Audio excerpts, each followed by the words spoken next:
प्रकाशित वाक्य 6 में सूरज चांद तारों के काले पड़ के गिर जाने का क्या मतलब है। प्रकाशित वाक्य 13 में उस पशु का क्या मतलब है जो उस समुद्र में से निकलता है। प्रकाशित वाक्य 13 में 666 अंक की भौतिक पूर्ति क्या है। क्या आप बता सकते हैं? इतने सारे विश्वासियों ने पहले ही शिनचेंजी ऑनलाइन सेमिनार से उत्तर की जांच कर ली है। इसे नकारा नहीं जा सकता, इसका खंडन नहीं किया जा सकता। शिनचेंजी के अध्यक्ष और 12 गोत्रों के प्रधान द्वारा दी गई स्पष्ट गवाही प्रकाशित वाक्य की पुस्तक की भविष्यवाणी और पूर्ति की घोषणा करती है। इसका 11 भाषाओं में अनुवाद किया जा रहा है और दुनिया भर में प्रसारित किया जा रहा है। अब जांचने का समय आपका है।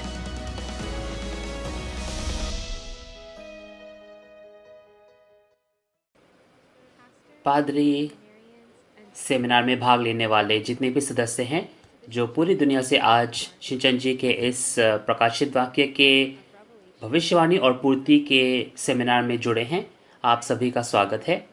मेरा नाम भ्योंग झेजुन है और मैं आज आपका मॉडरेटर रहूँगा।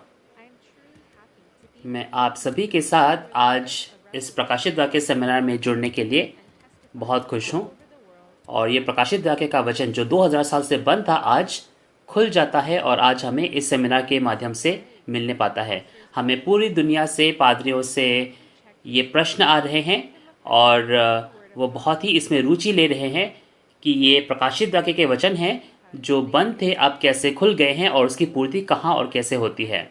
तो जितने भी लोग भूखे और प्यास से इस वचन को सुनते हैं, मैं आशा करता हूँ आज हम सब तृप्त होने पाएंगे, जैसे बहुत सारे इस वचन को सुनकर आज उस जीवन के जल से तृप्त होने पाते हैं। इस समय जब प्रकाशित वाक्य का पूरा जो पूर्ति और सच्चाई इस तुरही के माध्यम से बजाई जाती है, तो हम आशा करते हैं और विनती करते हैं कि हम सब अनुग्रह और आशीष पाने पाएं।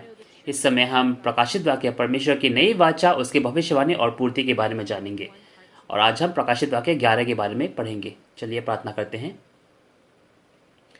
हे परमेश्वर पिता जो प्रेम से भरपूर हैं, आपका बहुत बहुत धन्यवाद आज के सुंदर समय के लिए और इस शिनचेंजी ऑनलाइन सेमिनार के लिए जहां हम प्रकाशित वाक्य के भविष्यवाणी और पूर्ति के बारे में बताते हैं जो कि परमेश्वर की नई वाचा है।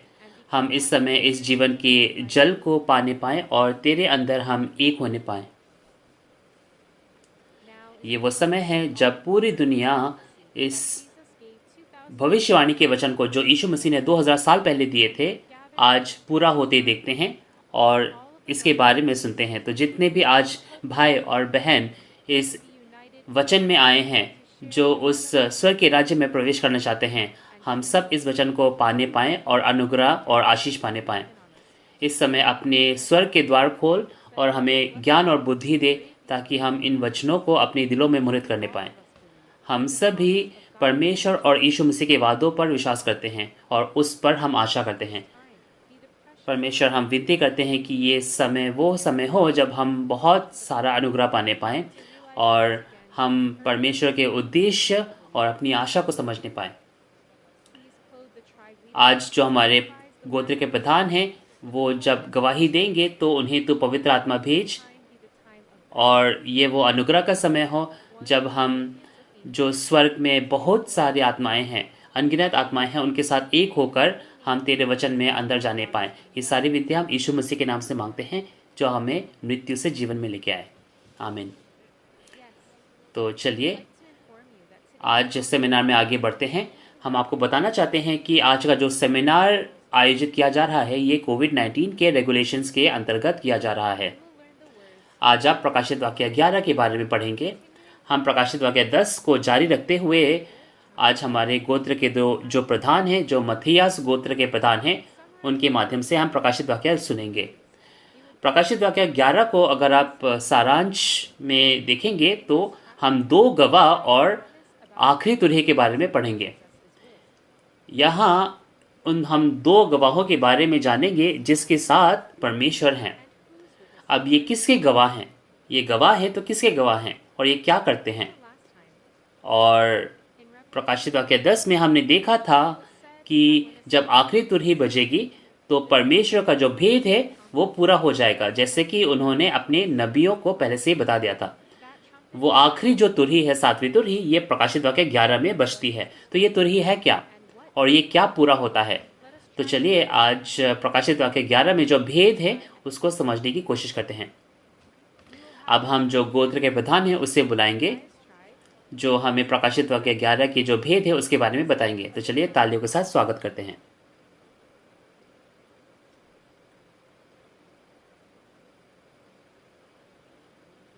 जितने भी पादरी हैं, सेमिनारी में जुड़ने आज विश्वासी जितने भी लोग दुनिया से आए हैं, आप सभी से मिलकर अच्छा लगा और अभिवादन।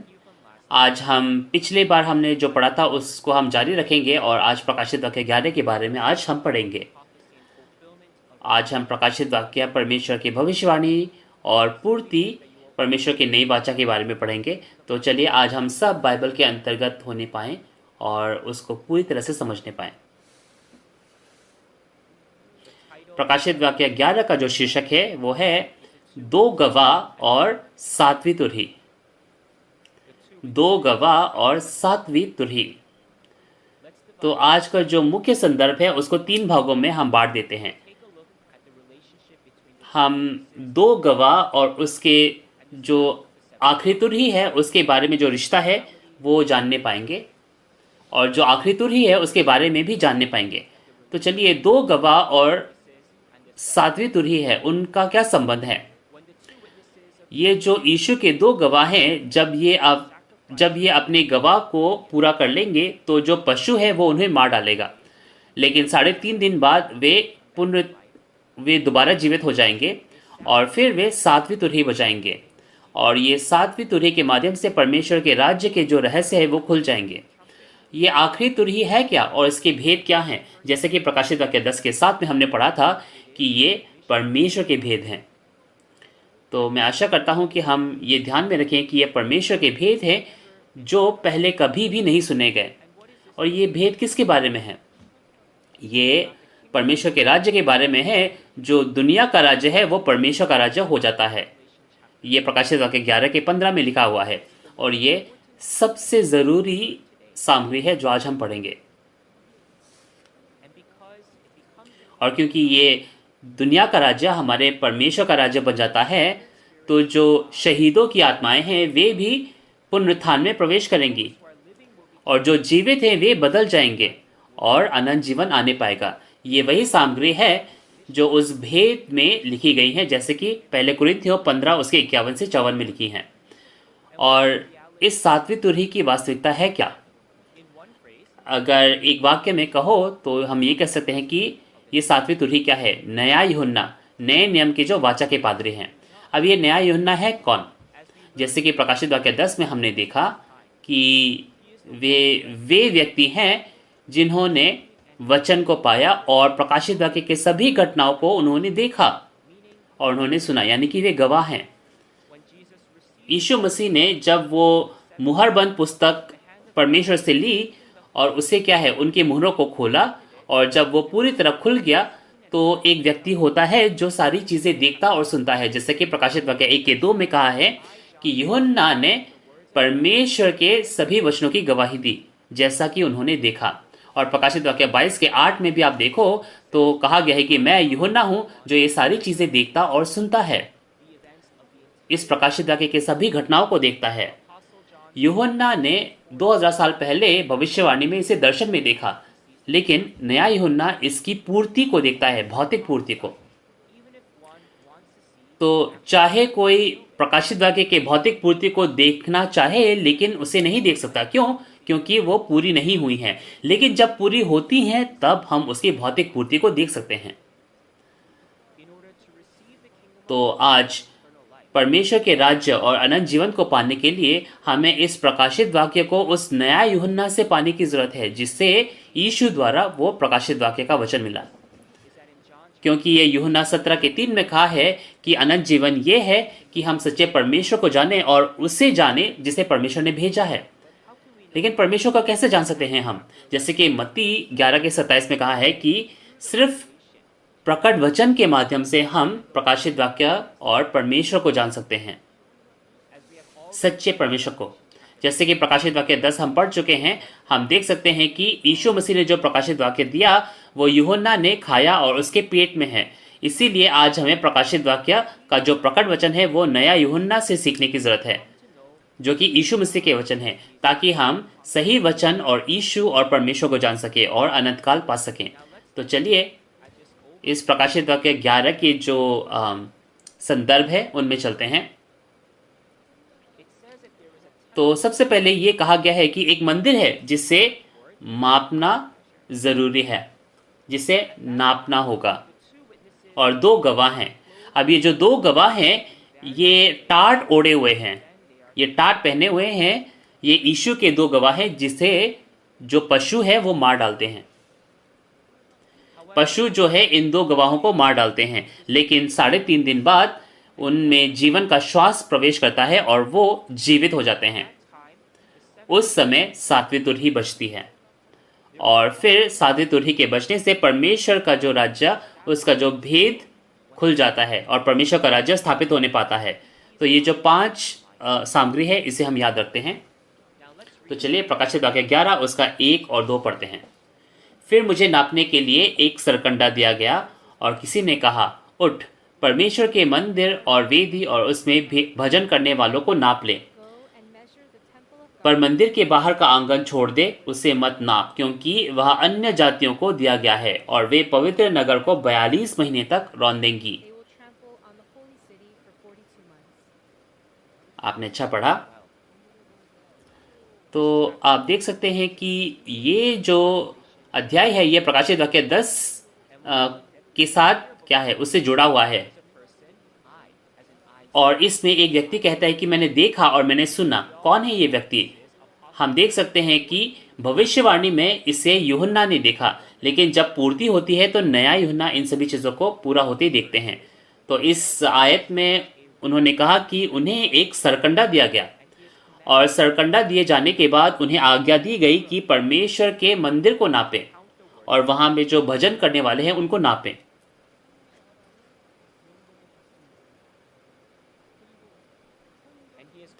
और उन्हें ये भी कहा गया कि जो बाहरी आंगन है उन्हें छोड़ दे, क्योंकि वे अन्य जातियों को दे दिए गए हैं और वे पवित्र नगर को 42 महीने तक रौंदेंगी।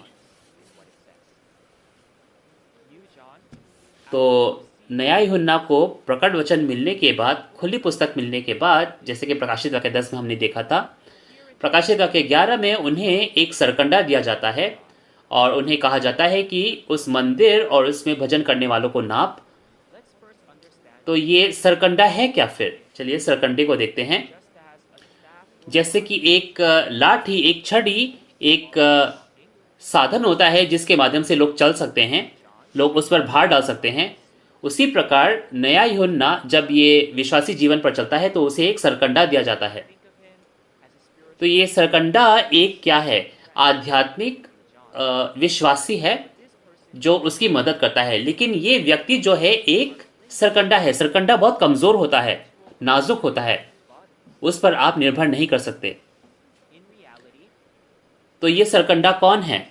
ये सरकंडा एक व्यक्ति है जिसे नया यूहन्ना की मदद करनी ज़रूरी थी और वो उस तंबू के मंदिर का एक व्यक्ति था, एक विश्वासी था। अब ये परमेश्वर का मंदिर क्या है फिर? आप पहले कुरिन्थियों 3:16 में जाओ तो प्रेरित पौलुस कहते हैं कि क्या तुम ये नहीं जानते कि तुम परमेश्वर के मंदिर हो? तो यीशु मसीह के आने से पहले भी जो मंदिर था वो एक भौतिक मंदिर था, लेकिन यीशु मसीह के आने के बाद क्या होता है कि जैसे कि यीशु मसीह ने कहा कि तुम इस मंदिर को ढा दो और मैं इसे 3 दिन में दोबारा बना दूंगा। तो ये यीशु मसीह का जो हृदय था वो मंदिर था परमेश्वर का। और जैसे कि प्रकाशित वाक्य 3:4 में हम जानते हैं कि सरदीस में कुछ लोग थे जिन्होंने अपने वस्त्रों को गंदा नहीं किया। वे मंदिर हैं जिनके साथ प्रभु एक हैं। ये वे लोग हैं जो प्रकाशित वाक्य 15 में उस पशु के चिन्ह से जय पाकर उस कांच के समुद्र के सामने एकत्रित होते हैं। तो ये मंदिर है क्या? तो चलिए मंदिर के बारे में देखते हैं। प्रकाशित वाक्य 13 में भी एक मंदिर है ना? प्रकाशित वाक्य 13 में एक मंदिर है, लेकिन उसमें पशु, जो वो खूंखार पशु हैं, वे लोग प्रवेश करते हैं जो समुद्र से निकले हैं। तो इस मंदिर में जो अन्य जाति पशु हैं वे प्रवेश करते हैं, लेकिन इस मंदिर में कुछ लोग हैं, बहुत कम लोग हैं, जो क्या है, जो जय पाते हैं और बाहर आते हैं। उनके साथ परमेश्वर है। और क्योंकि इन्होंने उस मंदिर में जो विश्वासघात और विनाश के कार्य को देखा है, इसीलिए वे क्या है, आप गवाही दे सकते हैं। और जब परमेश्वर कहते हैं कि इन्हें मापो, तो किस मंदिर को मापने के लिए बोल रहे हैं? वे उस साक्षी के तंबू के मंदिर को मापने के लिए बोल रहे हैं। अगर इसको आप मूसा के समय के साथ तुलना करो, तो ये जो पहला तंबू था वो पहले मंदिर की वास्तविकता थी, और जो दूसरा मंदिर है, जो दूसरा कक्ष था, जो परम पवित्र कक्ष था, वो साक्षी के तंबू के मंदिर को दर्शाता है। अब ये लोग कौन हैं? ये लोग वे लोग हैं जो उस नया यूहन्ना का अनुसरण करते हैं, उसके पीछे हो लेते हैं। वे लोग ये नए मंदिर बनते हैं, चाहे वो जंगल ही क्यों ना हो, चाहे वो पहाड़ ही क्यों ना हो, जहां लोग परमेश्वर को भेंट देने के लिए, परमेश्वर की आराधना करने के लिए एकत्रित होते हैं, वो परमेश्वर का मंदिर बन जाता है। जैसे कि यहेजकेल 47 में कहा गया कि जब परमेश्वर का जो मंदिर इस धरती पर बनाया जाएगा, तो उस मंदिर में से बहुत सा पानी बहेगा। तो उस समय क्या हुआ, उस मंदिर में से जो पानी बहता है उसको मापा गया। उसी प्रकार हम प्रकाशित वाक्य 11 में भी देख सकते हैं कि कुछ लोगों को मापा जाता है। और ये जो बाहरी आंगन क्या है, ये बाहरी आंगन उनको नहीं मापा जाता है ना, क्योंकि वे अन्य जातियों को दे दिए गए हैं। ये कौन सी जगह है जिसे मापा नहीं जाता? ये जो बाहरी आंगन है जिसे मापा नहीं जाता, ये पहला तंबू है। ये तंबू का मंदिर है जिसे अन्य जातियों को दे दिया गया, क्योंकि पशुओं ने उसमें प्रवेश किया और उसको नाश कर दिया। इस समय क्या होता है, जो 7 सिर और 10 सिंग वाला पशु है, उनके संगठन इस तंबू के मंदिर में प्रवेश करते हैं और उसको नष्ट कर देते हैं। आप प्रकाशित वाक्य 13 और प्रकाशित वाक्य 12 में भी देखो तो इस तंबू के मंदिर को क्या कहा गया है? परमेश्वर का मंदिर कहा गया। लेकिन उसमें पशु प्रवेश करता है और पशु उस तंबू को नष्ट कर देता है। और उस पशु और उस शैतान के संगठन की वास्तविकता क्या है?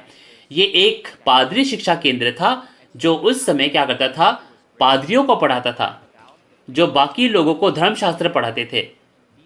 तो उसमें 7 पादरी थे और 10 प्रचारक थे, और इनके नाम अलग अलग नाम थे। इन लोगों के, इन 7 पादरियों के अलग अलग 7 नाम थे।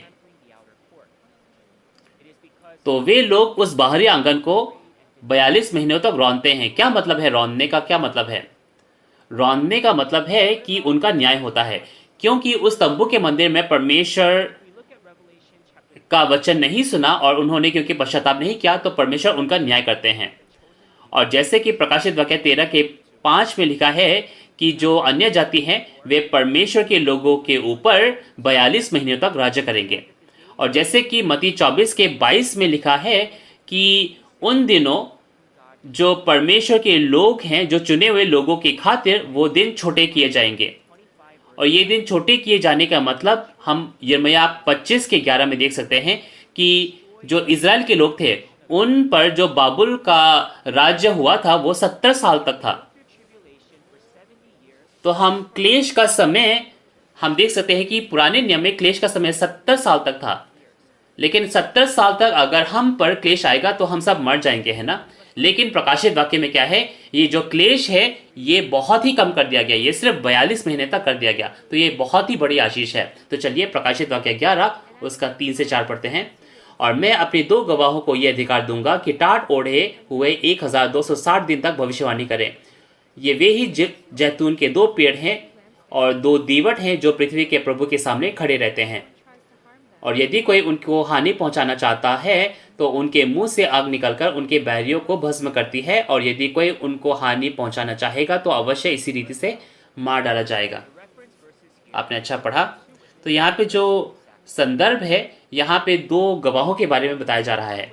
ये दो गवाह टाट ओढ़े हुए हैं और इन्हें यीशु द्वारा क्या है, शक्ति दी गई ताकि वे 1260 दिन तक भविष्यवाणी करें। अब ये दो गवाह हैं कौन? आप प्रकाशित वाक्य 10 में देख सकते हैं कि नया यूहन्ना ने वो प्रकट वचन खाया, और प्रकाशित वाक्य 11 में एक सरकंडा है जो उस नया यूहन्ना को दिया गया। ये जो दो लोग हैं, ये जो दो व्यक्ति हैं, इन्हें दो गवाह कहा गया है। ये यीशु के दो गवाह हैं। और हमें किस चीज पर ध्यान देने की जरूरत है कि इस समय उन दो गवाहों में से सिर्फ एक ही गवाह है जिसने यीशु मसीह से वचन पाया। जैसे कि प्रकाशित वाक्य 10 में हम देख सकते हैं और प्रकाशित वाक्य 1 के 2 में हम देख सकते हैं कि यूहन्ना परमेश्वर के वचन और यीशु मसीह की गवाही देता है ना। और जैसे कि प्रकाशित वाक्य 22 के 8 में हम देख सकते हैं कि केवल एक यूहन्ना है जिसने सारी चीजें देखी और सुनी है। यानी कि इन दो गवाहों में से केवल एक ही व्यक्ति है, नया यूहन्ना, जिसने सारी चीजें देखी और सुनी है, जो सच्चा गवाह है।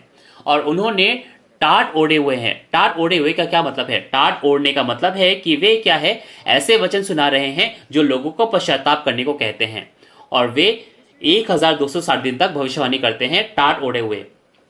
इजरायली टाट तब ओढ़ते थे जब वे पश्चाताप करते थे या फिर दुख मनाने के लिए टाट ओढ़ते थे। यानी कि टाट ओढ़ने का मतलब क्या है? इजराइल के जो रीति रिवाज है उनका एक प्रतीक लिया गया है ना, उनका एक उदाहरण लिया गया है। और लूका अगर आप 10 के 13 में देखो तो टाट तब ओढ़ा जाता था जब लोगों को पश्चाताप कराया जाता था, जब लोग दुख मनाते थे, जब कोई घटना घटती थी जिसके कारण लोगों को दुख मनाने की जरूरत थी। और ये सारी चीजें भविष्यवाणी में बताई गई हैं।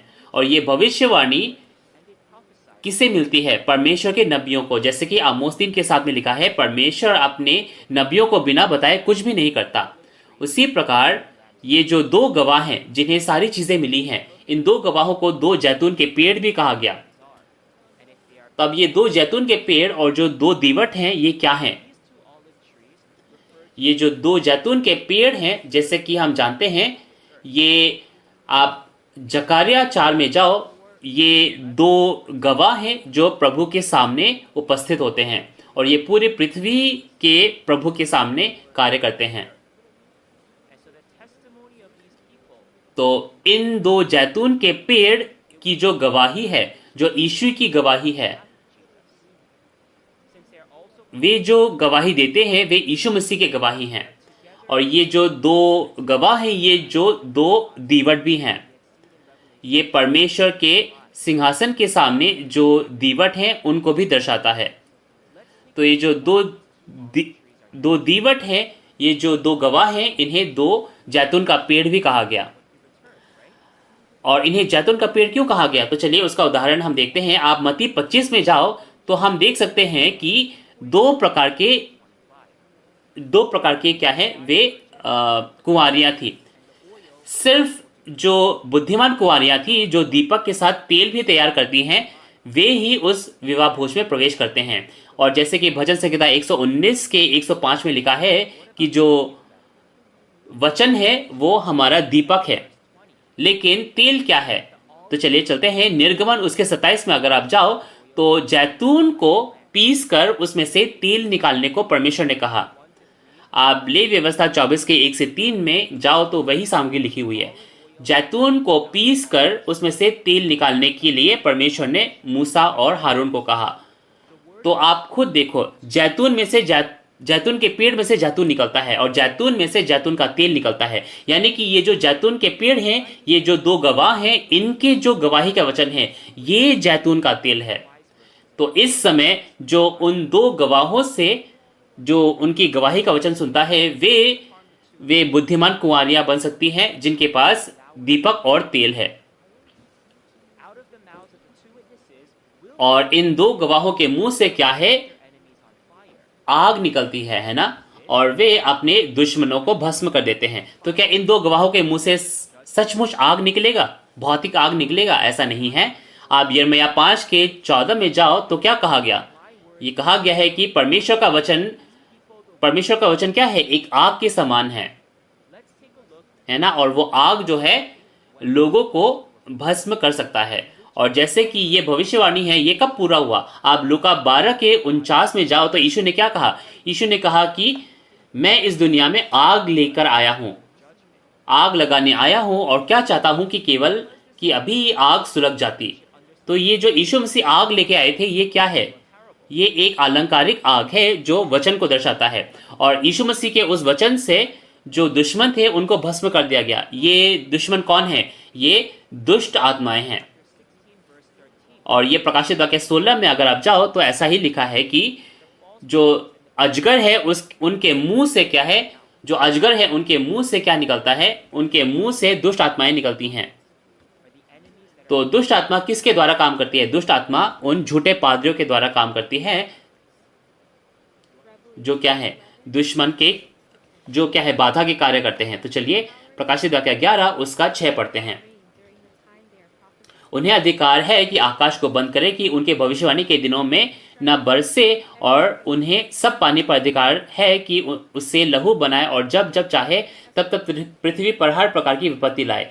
जब वे अपनी गवाही दे चुके होंगे तो वह पशु जो अथाह कुंड से निकला है उनसे लड़कर उन्हें जीतेगा और उन्हें मार डालेगा, और उनके शव उस बड़े नगर के चौक में पड़े रहेंगे जो आत्मिक रीति से सदोम और मिस्र कहलाता है, जहां उनका प्रभु भी क्रूस पर चढ़ाया गया था। और सब लोगों, कुलों, भाषाओं और जातियों में से लोग उनके शवों को 3.5 दिन तक देखते रहेंगे और उनके शवों को कब्र में रखने ना देंगे। और पृथ्वी के रहने वाले उनको मरने से आनंदित और मगन होंगे और एक दूसरे के पास भेंट भेजेंगे, क्योंकि इन दोनों भविष्यद्वक्ताओं ने पृथ्वी के रहने वालों को सताया था। तो आपने अच्छा पढ़ा। तो यहाँ हम जो संदर्भ देख रहे हैं उसमें देखते हैं कि ये जो 2 गवाह हैं ये मारे जाते हैं। अब ये जो 2 गवाह जो विपत्ति ला रहे हैं उसके बारे में देखते हैं। उनके बारे में ये कहा गया है कि वे क्या है? वे आकाश को बंद कर सकते हैं ताकि बारिश ना हो, और वे क्या है? जल को लहू में बदल सकते हैं। क्या ये 2 लोग सच में क्या आकाश को बंद कर सकते हैं कि बारिश ही ना हो? ये क्या है? ये एक दृष्टांत है ना? तो चलिए पढ़ते हैं इसका क्या मतलब है। इस समय क्या है? ये जो 2 गवाह हैं ये लोग अपना वचन जो है बाहरी आंगन को नहीं देते हैं। और ये जो आकाश का है, आकाश का मतलब हमने देखा था ना, वो स्वर्ग है जहां सूरज चांद तारे होते हैं। आप उत्पत्ति 37 उसके 9 से 11 में जाओ तो याकूब का जो परिवार था उसे सूरज चांद तारे कहा गया, यानी कि उनका जो परिवार था जहां वो एकत्रित होते थे वो स्वर्ग था जहां परमेश्वर हैं। उसी प्रकार इस प्रकाशित वाक्य में जो नया यूहन्ना और उसके जो बाकी सदस्य हैं, उनके जो भाई हैं, वे एकत्रित होते हैं, वो आकाश है और वो स्वर्ग है। और उन्हें कहा गया कि बाहरी आंगन जो विश्वासघाती थे उनको वचन ना देना। जैसे कि आप व्यवस्था विवरण उसके 32 के 2 में जाओ तो क्या कहा गया है? जो बारिश है, जो वर्षा है, उसे परमेश्वर का वचन कहा गया है। और यशाया 5 के 6 में कहा गया है कि परमेश्वर ने बादलों से कहा कि तुम और वर्षा मत करना।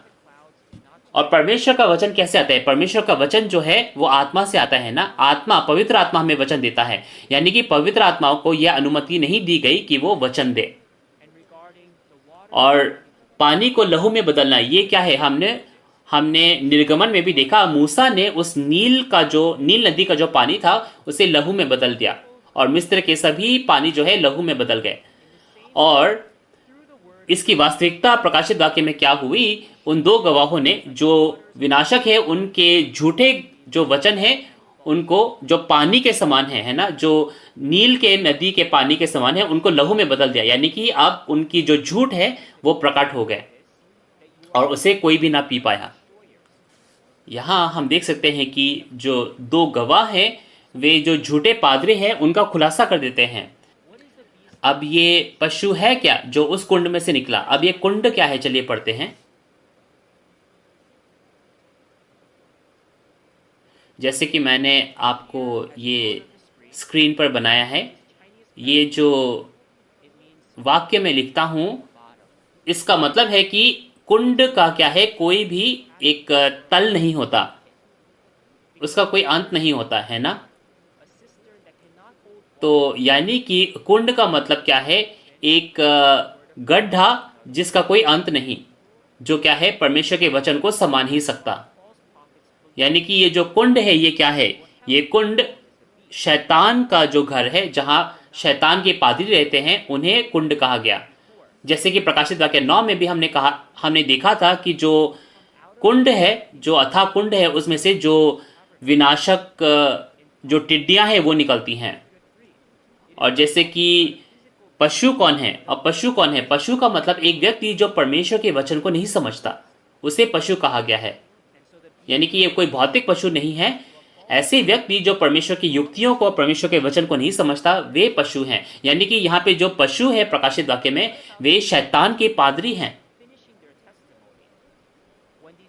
अब ये जो दो गवाह हैं, ये अपनी भविष्यवाणी खत्म कर चुके होंगे, तो उसके बाद क्या होगा? उसके बाद ये होता है कि जो पशु है वो उन्हें मार डालता है। ये जो दो गवाह हैं उन झूठे पादरियों का खुलासा करते हैं, है ना। वे कहते हैं कि तुम झूठे पादरी हो, तुम गलत वचन देते हो, तुम्हारा सिद्धांत गलत है, ऐसे करके उन्होंने गवाही दी। लेकिन अब जो पशु है वो उनको मार डालते हैं। मार डालना ये भौतिक मार डालना नहीं है, वे क्या करते हैं, वे उनके नियुक्त कार्य को रोक देते हैं। अब ये जो दो गवाह है वे अपने नियुक्त कार्य नहीं कर पाते हैं, तो आत्मिक रूप से वो मर जाते हैं। अपने नियुक्त कार्य को ना कर पाना ये भी क्या है, आत्मिक मृत्यु है। अब ये जो दो गवाह है, इनके शव जो हैं उस शहर में पड़े हुए हैं। अब ये जो महान शहर क्या है, ये महान शहर वो तंबू का मंदिर है, जो बहुत ही बड़ा था और उसके लगभग 80 ब्रांच चर्चेस भी थे, 80 शाखा कलीसियाएं भी थे। ये जो महान शहर है जहां इन दो गवाहों के शव पड़े रहते हैं, ये तंबू का मंदिर है। लेकिन इस तंबू के मंदिर में किसने प्रवेश किया? उन पशुओं ने प्रवेश किया, उन झूठे पादरियों ने प्रवेश किया, और वो एक हो गए। और उस बड़े शहर में इन दो गवाहों की जो दो शव है वे पड़े रहे। इनके शव का क्या मतलब है? ये अपना गवाही का वचन नहीं देने पाए, तो उनके नियुक्त कार्य को ना करने का मतलब है उनकी मृत्यु हो गई। और इस बड़े शहर को आलंकारिक रूप में क्या है, सदोम और मिस्र कहा गया, जहां उनके प्रभु को भी क्रूस पर चढ़ाया गया था। ऐसा क्यों कहा गया? आप होशे 12 के 10 में जाओ तो क्या लिखा हुआ है? परमेश्वर ने बहुत लोगों को क्या है, दृष्टांत दिखाए। दृष्टांत क्या होता है? दृष्टांत भौतिक पूर्ति नहीं होती है ना। सदोम जो है वो तो नष्ट हो चुका है, लेकिन सदोम के बारे में हम देखें तो क्या है, सदोम शैतान का एक शहर था जहां बहुत दुष्ट और बहुत भ्रष्टाचार थी। और जैसे कि मिस्र के बारे में हम देखते हैं, मिस्र में क्या था, मिस्र में क्या हुआ, जो फिरौन था वो परमेश्वर के कार्य में बाधा डाल रहा था, जहां मूसा और हारून जाकर उन्होंने लड़ा था। यानी कि और एक जगह भी है जहां यीशु मसीह को सूली पर चढ़ाया गया था। यीशु मसीह जो बेकसूर थे, जो मासूम थे, उन्हें सूली पर चढ़ा दिया गया।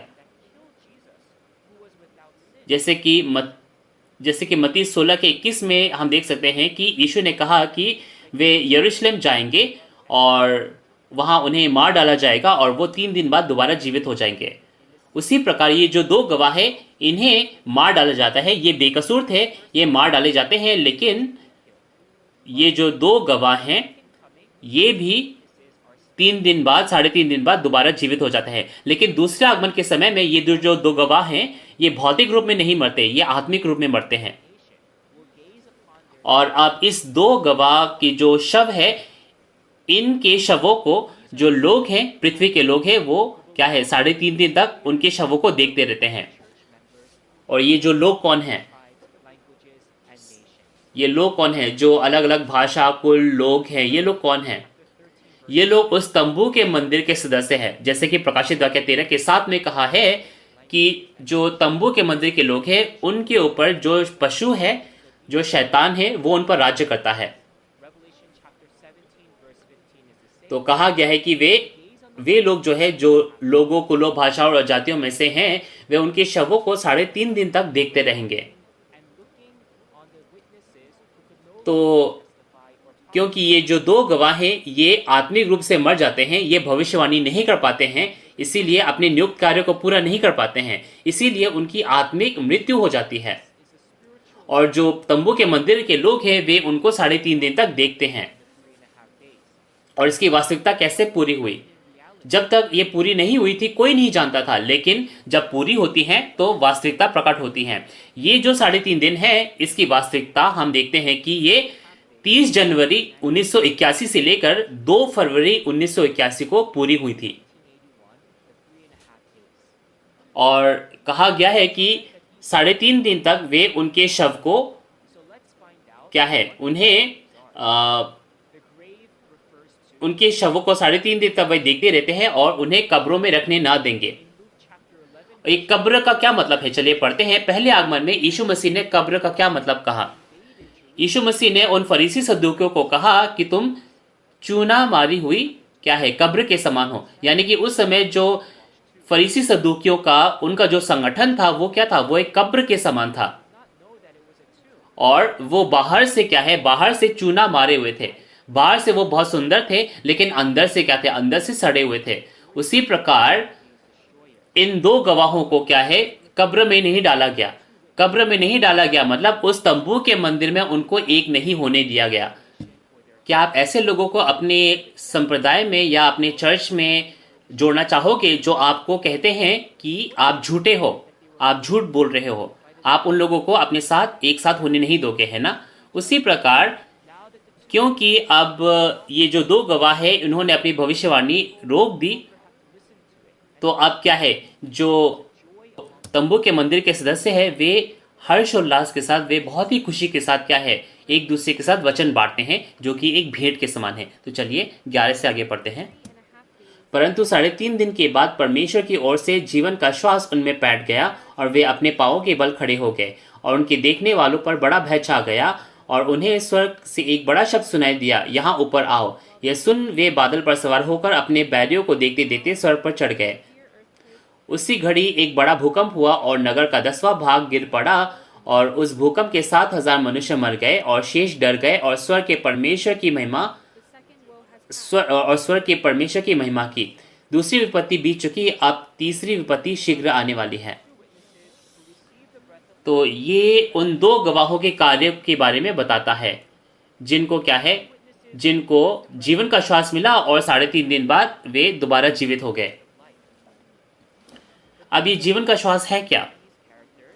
जीवन का श्वास अगर आप देखो तो हम जान सकते हैं कि जीवन के श्वास में क्या है? उसको 2 भागों में आप बांट सकते हो। उसमें क्या है? उसमें जीवन है और उसमें क्या है? ऊर्जा है ना, शक्ति है। बाइबल में हम देख सकते हैं कि जब परमेश्वर का वचन जो जीवन का श्वास है वो किसी में चला जाता है तो क्या है? वो दोबारा जीवित हो सकते हैं। और उत्पत्ति 2 के 7 में हम देख सकते हैं कि परमेश्वर ने उस मनुष्य को जब मिट्टी से बनाया उसके नथनों में जीवन का श्वास दिया। अब ये जो जीवन का श्वास है इससे जो मनुष्य का जो आत्मा है उसकी आत्मा जीवित हो गई। और जैसे कि यूहन्ना 1 उसका 1 से 4 में लिखा है कि उस वचन में जीवन था। यानी कि ये जो 2 गवाह है ये बादल में स्वर्ग चले जाते हैं। इसका क्या मतलब है? बादल का मतलब है कि आत्मा, है ना? बादल का मतलब है आत्मा। अब ये जो 2 गवाह है इस स्वर्ग में जो स्वर्गीय तंबू है, स्वर्गीय मंदिर है, उसमें प्रवेश कर जाते हैं। उस समय जो उनके शत्रु थे वे लोग क्या है? अचंभे हो जाएंगे, वे लोग डर जाएंगे, क्योंकि वो शैतान के समूह है और शैतान के समूह जो परमेश्वर से क्या है? बैर रखते हैं, वे शत्रु बन जाते हैं। अब ये शत्रु जो है, ये पशु जो है, उन्होंने सोचा था ये जो 2 गवाही ये तो मर चुके हैं, ये आप अपने कार्य को नहीं करने पाएंगे। लेकिन अब क्या है? वे जो 2 गवाह है अपने दोबारा कार्य को करने लग जाते हैं। तो उस समय क्या है? लोग भयभीत हो जाते हैं और क्या है? भूकंप आता है। भूकंप यानी कि दिल के हिलने का, है ना? दिल में लोगों के दिल हिल गए, उसको भूकंप कहा जाता है। जैसे कि हमारे दिलों को भी एक भूमि की तरह कहा गया है। अब इस भूकंप में क्या है? इस भूकंप में जो नगर का 10वां भाग था वो गिर पड़ा। अब ये जो नगर क्या है और वो 10वां भाग क्या है? ये जो नगर है ये तंबू का मंदिर था। ये तंबू का मंदिर उन विनाशकों के साथ, उन पशुओं के साथ एक हो गया था। और अब लेकिन क्या है, इन गवाहों की जो भविष्यवाणी है, इन जो दो गवाह है, इनकी गवाही से अब वो जो है नगर टूट रहा है। और उस भूकंप में जो लोग मरे थे उनकी संख्या 7,000 थी। लेकिन ये पूरी दुनिया के कलीसियाओं के बारे में बात नहीं करता, ये उस तंबू के मंदिर के, उन 7 दूतों के मंदिर के बारे में बात करता है। लेकिन अब जो लोग इसमें बचते हैं, है ना, जो इस विपत्ति में, इस भूकंप में भाग नहीं लेते, वे लोग हैं जो कौन है, जो विश्वासी हैं, जो उस अंदरूनी मंदिर में हैं, जिनको उन दो गवाहों ने नापा है, जो परमेश्वर के सामने योग्य है, वे परमेश्वर की महिमा करते हैं। तो चलिए 15 से 19 पढ़ते हैं।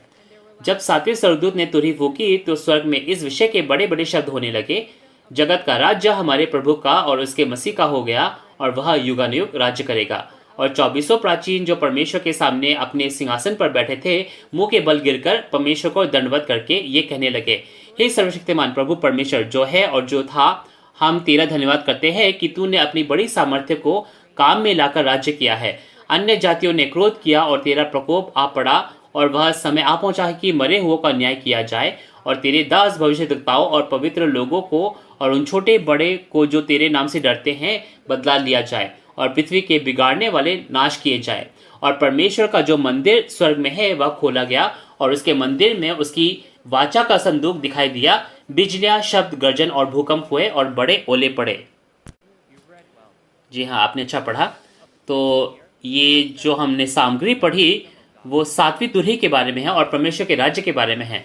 जब 7वीं तुरही बजती है तो जो दुनिया का राज्य है वो परमेश्वर का राज्य बन जाता है। जो जगत का राज्य है परमेश्वर का राज्य बन जाता है। अब ये जो 7वीं तुरही है ये सबसे महत्वपूर्ण सामग्री है। 7वीं तुरही जो है परमेश्वर के जय के बारे में है ना, परमेश्वर के जय के बारे में बतलाता है। जैसे कि प्रकाशित वाक्य 8 और 9 में हमने देखा कि जो पहले से छठी तुरही थी उनकी क्या सामग्री थी। उनकी सामग्री ये थी कि जो परमेश्वर के लोग हैं उनका न्याय होता है। लेकिन ये जो संदर्भ हमने पढ़ा ये 7वीं तुरही है, और 7वीं तुरही में परमेश्वर का भेद है। हमने इस भेद के बारे में प्रकाशित वाक्य 10 के 7 में पढ़ा था, है ना। हमने ये पढ़ा था कि जब 7वीं तुरही अपनी तुरही फूकेगा, जब 7वां स्वर्गदूत अपनी तुरही फूकेगा, तो जो परमेश्वर का भेद है जो नबियों को दिया गया था वो पूरा होता है। और ये जो भेद किसके बारे में है, ये भेद उसके बारे में है कि जगत का राज्य परमेश्वर के राज्य में बदल जाएगा। अब तक हम परमेश्वर के राज्य के बारे में ऐसा सोचते थे कि वो ऐसी जगह होगी जहां हम तब जाएंगे जब हम मरते हैं। लेकिन प्रकाशित वाक्य 11 में हम देख सकते हैं कि जब 7वीं तुरही बजती है तो जो जगत का राज्य है वो परमेश्वर का राज्य बन जाता है, और इस जगत के राज्य जो परमेश्वर के राज्य में परिवर्तित हो गया है, यहाँ जो प्रभु है वो युगानुयुग राज्य करेंगे। जैसे कि पहले कुरिन्थियों उसके 15 उसके 51 से 54 में लिखा है कि हम जो है इस दुनिया में अनंत जीवन का जो जीवन है वो जी पाएंगे। और क्या कहा गया कि जो शहीद है, शहीद भी एक पवित्र शरीर को पाएंगे और हम भी बदल जाएंगे। और उस जगह क्या है, उस जगह मृत्यु को निगल लिया जाएगा और वहां हमें अनंत जीवन मिलता है।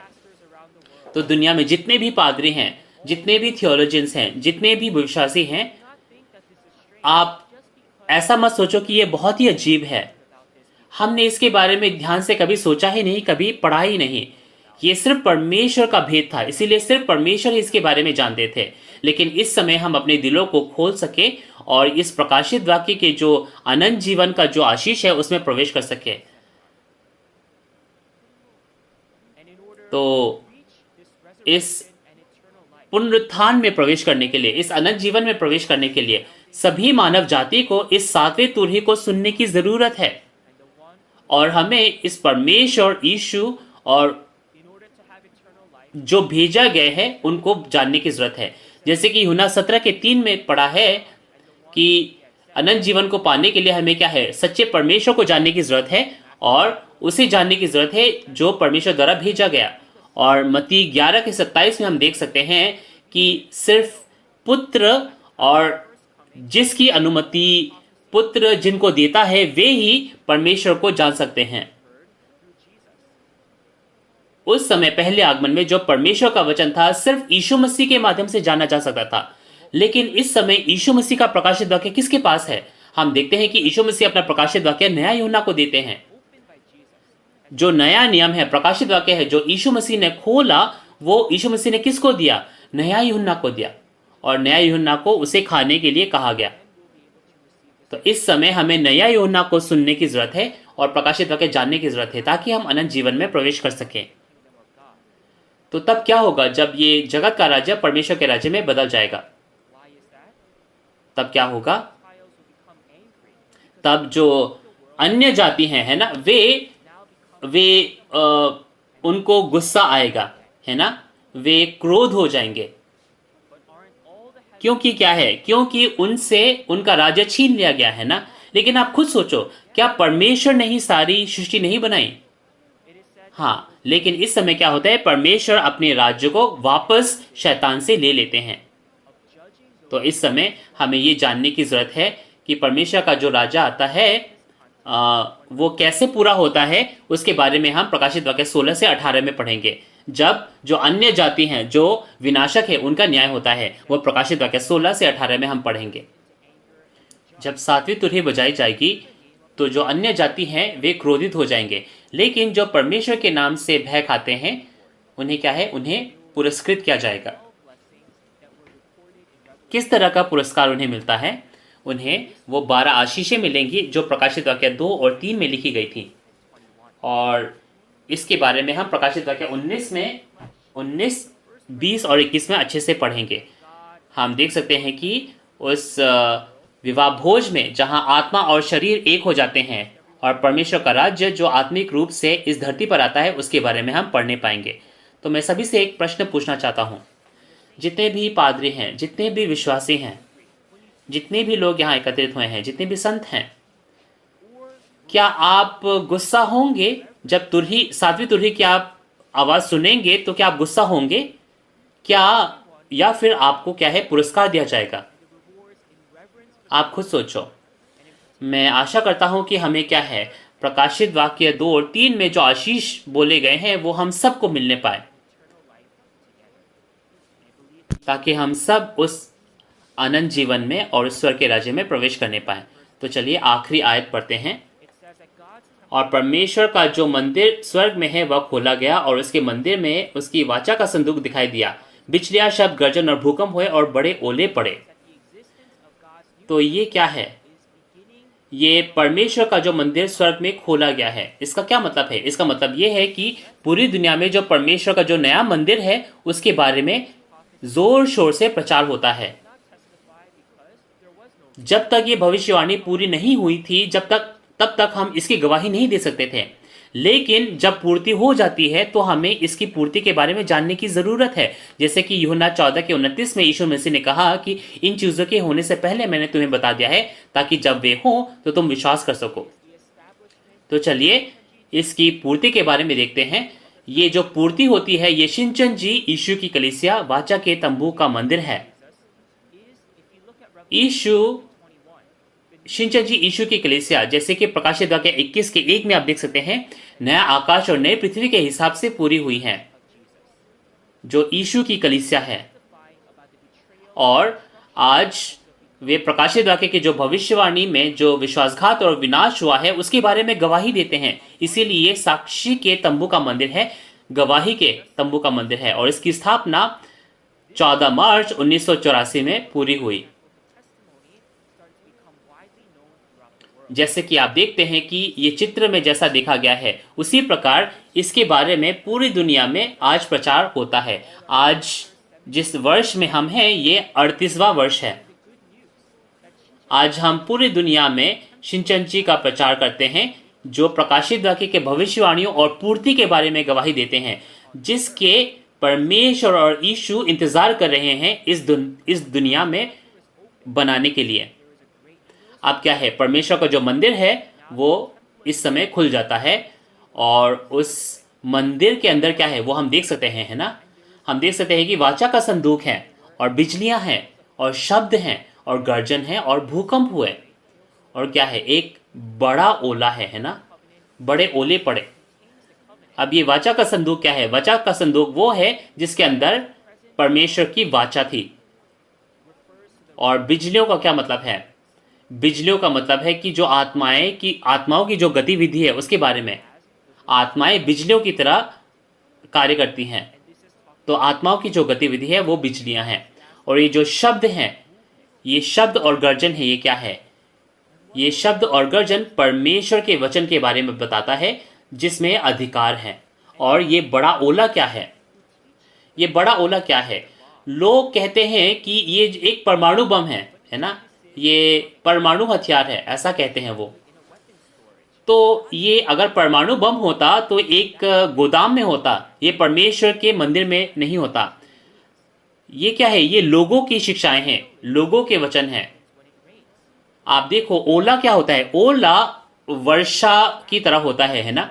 लेकिन वर्षा पानी जब वो सख्त हो जाता है तब उसे हम ओले कहते हैं। और ओला क्या है? ओला नष्ट करता है ना। यानी कि जो ओला क्या है? परमेश्वर के प्रकोप के वचन है। और एक पादरी है जिसे परमेश्वर का कोप मिला, वो इस ओले की वास्तविकता है। तो चलिए आज हम निष्कर्ष करते हैं। आज का शीर्षक क्या था? 2 गवाह और 7वीं तुरही। हम देख सकते हैं कि जो 2 गवाह अपनी भविष्यवाणी पूरी करते हैं तो पशु उन्हें मार डालता है। वो पशु कहां से निकला? उस अथाह कुंड से। और वे 3.5 दिन के लिए मर जाते हैं। और 7वीं तुरही तब बजाई जाती है जब 3.5 दिन बाद वे दोबारा जीवित हो जाते हैं। और 7वीं तुरही बजने पर जो परमेश्वर का जो भेद है वो पूरा हो जाता है। और ये भेद किसके बारे में है? ये भेद जगत के राज्य को परमेश्वर के राज्य में परिवर्तित करने के बारे में है। और इस समय अनंत जीवन पूरा होने पाता है और जो मृत्यु है उसे निगल लिया जाता है।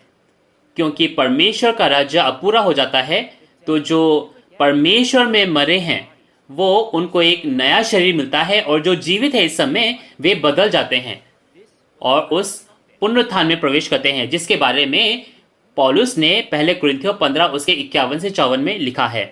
तो आज हम आशा करते हैं कि इस समय पूरी मानव जाति उस नया यूहन्ना से मिलने पाए जिसके पास वो प्रकट वचन है जो 7वीं तुरही है। और इस नए यूहन्ना के माध्यम से हम परमेश्वर यीशु और उस अनंत जीवन को पाने पाए। जैसे कि बाइबल में लिखा है यूहन्ना 17 के 3 और मत्ती 11 के 27 में, अनंत जीवन उस सच्चे परमेश्वर को जानकर मिल सकता है और उसके द्वारा मिल सकता है जिसे परमेश्वर ने भेजा। उसी प्रकार हम विनती करते हैं, हम आशा करते हैं कि आप उस नया यूहन्ना से मिलने पाए और इस प्रकाशित वाक्य के वचन सुनने पाए और उस स्वर्ग के राज्य और अनंत जीवन में प्रवेश करने पाए। परमेश्वर की नई वाचा, प्रकाशित वाक्य के भविष्यवाणी और पूर्ति की गवाही। तो चलिए प्रकाशित वाक्य 11 आज हम यही खत्म करते हैं। एक बाइबल है, एक परमेश्वर है और एक स्वर्ग है और हम भी एक हैं। तो चलिए हम एक आवाज निकालकर कहते हैं, हम एक हैं। बहुत बहुत धन्यवाद सुनने के लिए। तो चलिए प्रार्थना करते हैं। हे परमेश्वर पिता, जिसने स्वर्ग और पृथ्वी की रचना की, हम तेरे आभारी हैं।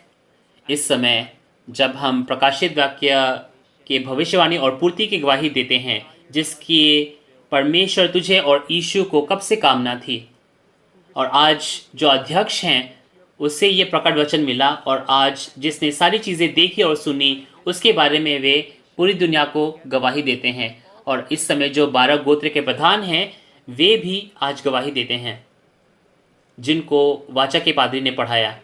हम विश्वास करते हैं कि ये स्वर्ग की आशीष है।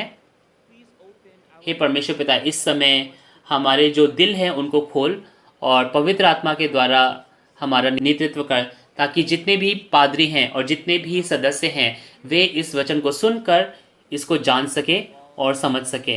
हे परमेश्वर पिता, हम सच में विनती करते हैं कि जितने भी पादरी हैं उनको तू ये वचन समझने में उनकी मदद कर, ताकि वे अपने सदस्यों को भी ये वचन सिखा सके और सब हम उस स्वर्ग के राज्य में प्रवेश कर सकें। परमेश्वर, हम विनती करते हैं कि जितने भी लोग यहाँ पे आए हैं उनको तू अनुग्रह से भरपूर कर। ये सारी विनती हम यीशु मसीह के नाम से मांगते हैं, आमीन।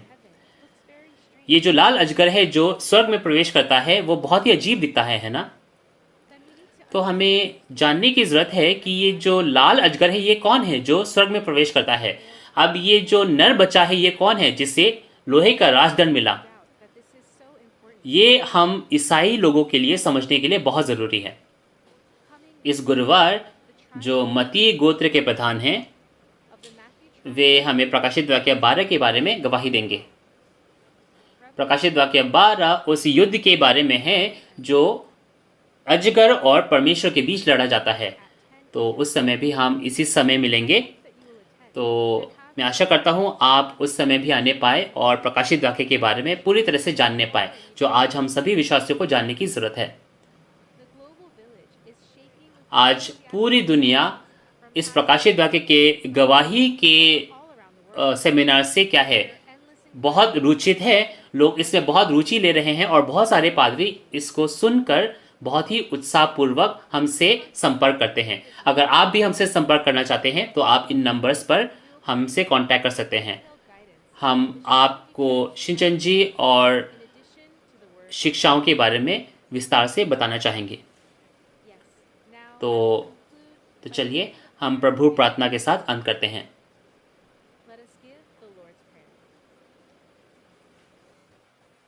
हे हमारे पिता, तू जो स्वर्ग में है, तेरा नाम पवित्र माना जाए, तेरा राज्य आए, तेरी इच्छा जैसे स्वर्ग में पूरी होती है वैसे ही पृथ्वी पर भी हो।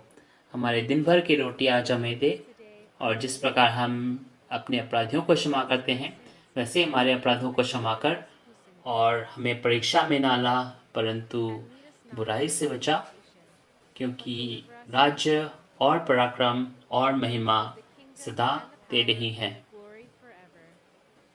आमीन।